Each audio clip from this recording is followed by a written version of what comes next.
What's up, everybody? Trad West Podcast back with another episode.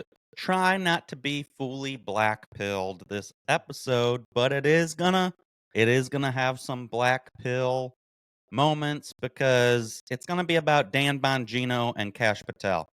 Can we trust these guys anymore? I don't know. I don't know.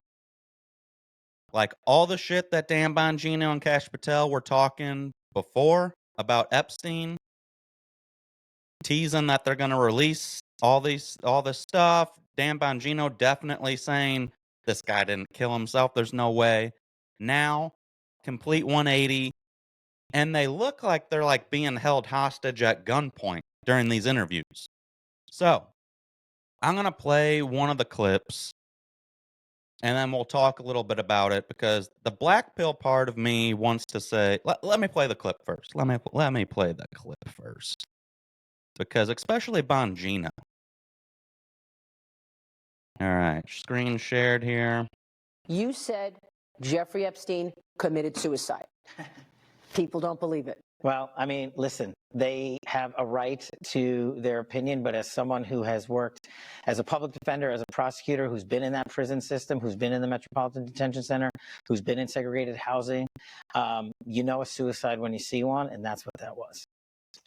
He killed himself. You want me to get? I've seen the whole file. He killed himself. This is a 180.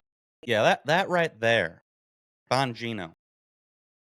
The voice he was using, the tone, and I don't know what's going on with him. He's looking paler and paler each appearance I see him. So, and there was let's see if I could pull that up. There was a good side-by-side that they posted on X. And it was Bongino on his podcast show that he had before taking this position in government. And then what he's currently saying.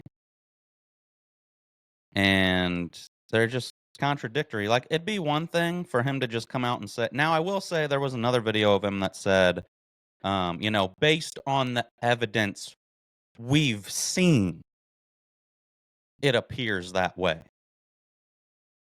But if there's any clues, any more evidence that comes, maybe, we're open to changing our minds. That's a little better than a few of these interviews where they just straight up said it. But now, the latest thing he said was, there's video evidence. We're just needing to, enhance it before we release it. And this will prove that he killed himself and nobody was in there.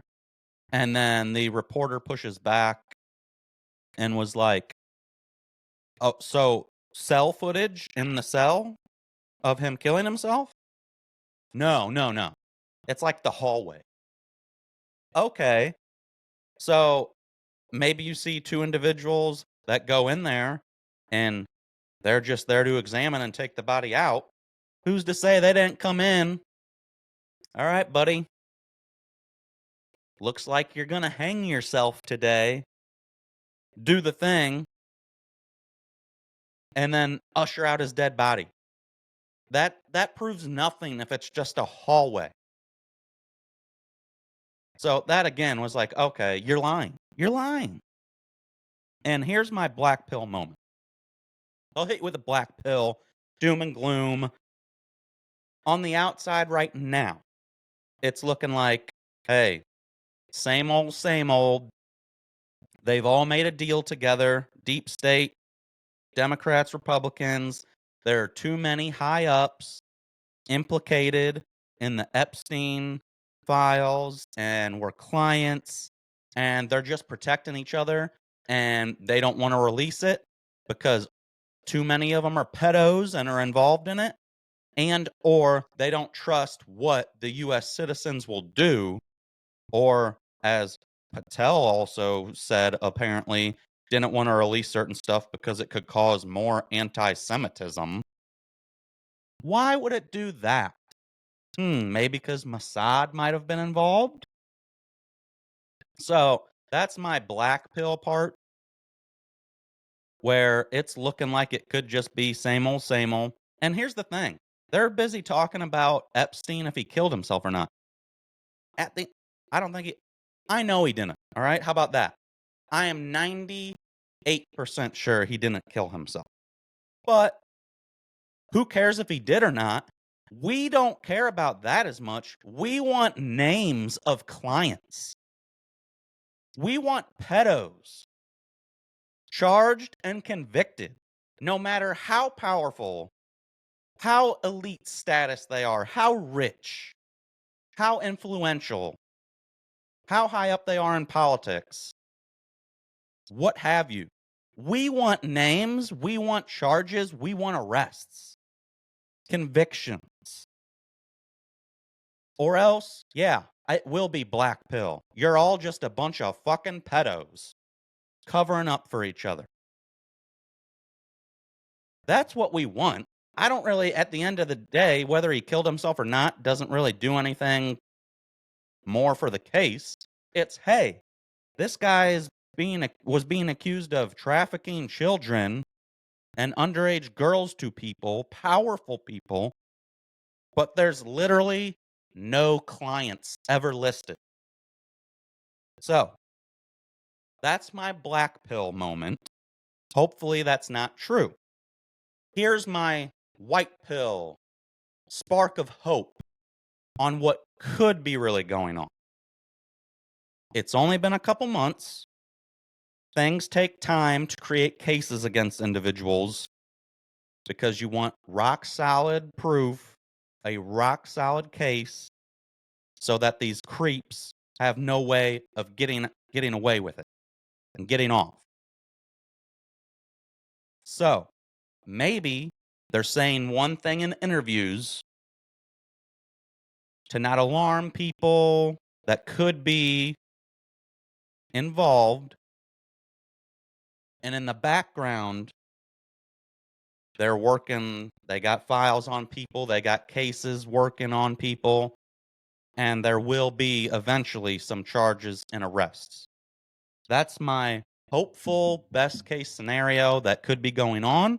That's why I'm not fully writing off Dan Bongino and Kash, because it would be a very big letdown if they just joined the deep state. Like Kash wrote that book, Government Gangsters.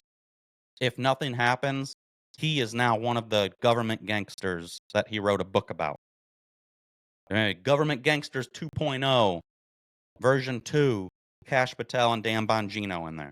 So, Kash and Dan, I'm still somewhat trusting you and hoping behind the scenes you're doing stuff. I haven't fully gone, they're fucking, they're just as bad, they're corrupt, their establishment and deep state now too. Same old, same old. But that is in the back of my mind as a potential. And that's the way it looks at face value right now. I'm just, little hopeful. It's only been a couple months. Maybe they're secretly building cases behind the scenes. And later this year, we'll get a little more positive news in that regard. And they are still doing some decent stuff. There was a bunch of traffickers, trafficking ring that, got shut down and they arrested a bunch of people. They are doing stuff as well, but it's the reason the Epstein stuff is so annoying is they came out acting like they were about to release all this groundbreaking stuff.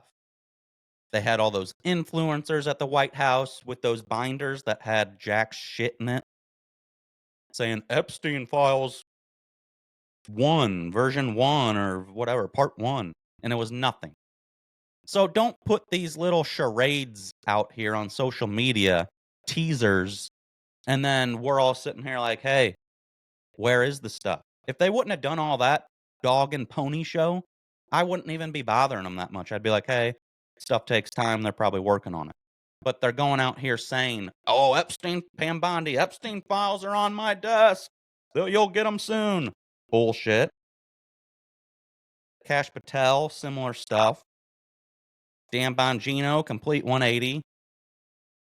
And maybe there's the slim chance that, yeah, it's not what he thought it was. But, man, that'd be a big disappointment if they're just in on it, hiding it now, too. So, let me know in the comments. What do you think? Do you trust Dan and Kash?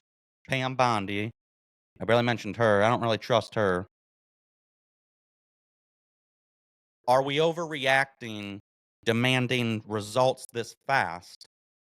Granted, it's their fault, like I said, for coming out and teasing the stuff as if they had it on their desk ready. But are we overreacting and we just need to be a little more patient? Or is it, nope, same old, same old.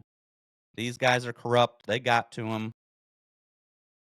And we're not going to see anything, anything of value, anything we want.